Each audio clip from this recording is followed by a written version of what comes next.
എല്ലാവർക്കും പുതിയൊരു വീഡിയോയിലേക്ക് വീണ്ടും സ്വാഗതം.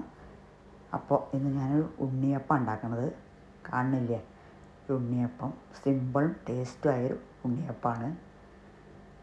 2 ഗ്ലാസ് പച്ചരി വെള്ളത്തിലിട്ട് കുതിർത്ത് അതിലേക്ക് 1/2 ഗ്ലാസ് മൈദപ്പൊടി, 1/2 ഗ്ലാസ് ചക്ക വരട്ടിയത്, 2 പഴം, ചെറുപഴം 2 ഒരു ഗ്ലാസ്സിൽ അളന്നിട്ടുള്ള 1/2 ഗ്ലാസ് ചക്ക വരട്ടിയതും 1/2 ഗ്ലാസ് മൈദപ്പൊടിയും, പിന്നെ പാകത്തിന് ശർക്കര നമുക്ക് നോക്കിയിടണം. അത് ചക്ക വരട്ടിയ കുറച്ച് മധുരം ഉണ്ടാവുമല്ലോ.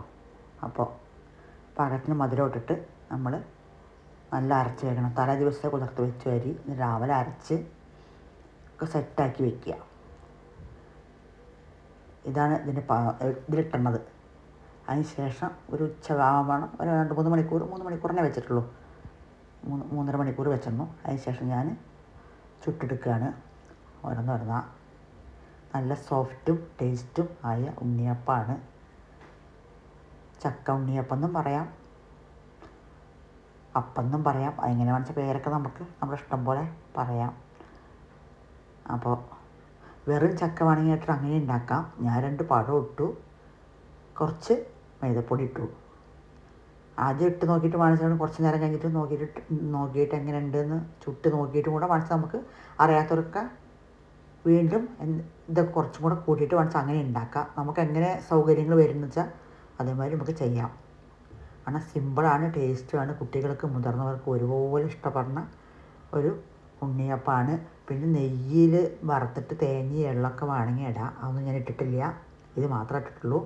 പിന്നെ ഒരു 1/4 സ്പൂണ് ജീരകവും 4 ഏലക്കായും കൂടി പൊടിച്ചു വിട്ടിട്ടുണ്ട്. വെറും ചക്ക മാത്രം ഇട്ടുണ്ടാക്കുക വെച്ചാൽ ചക്കയുടെ മണത്തിലേ മതി വെച്ചാൽ പിന്നെ ഏലക്കായുടെ ആവശ്യമില്ല, ഇത് മാത്രം മതി. അപ്പോൾ എല്ലാവരും ഉണ്ടാക്കി നോക്കണം, കഴിച്ച് നോക്കണം. അപ്പോൾ അടുത്തൊരു വീഡിയോ ആയിട്ട് ഞാൻ വീണ്ടും വരുന്നതാണ്. ടേസ്റ്റായ ഉണ്ണിയപ്പമാണ്. വീണ്ടും പറയുന്ന കുട്ടികൾക്ക് മുതിർന്നവർക്കൊക്കെ ഒരുപോലെ ഇഷ്ടപ്പെടുന്ന ഉണ്ണിയപ്പമാണ്. ഉണ്ടാക്കി കഴിച്ച് നോക്കണം. ഉണ്ടാക്കാത്തവരൊക്കെ എല്ലാവർക്കും അറിയും, അറിയാത്തവർക്കാണ് പറയണത്. അപ്പോൾ വീണ്ടും കാണാം.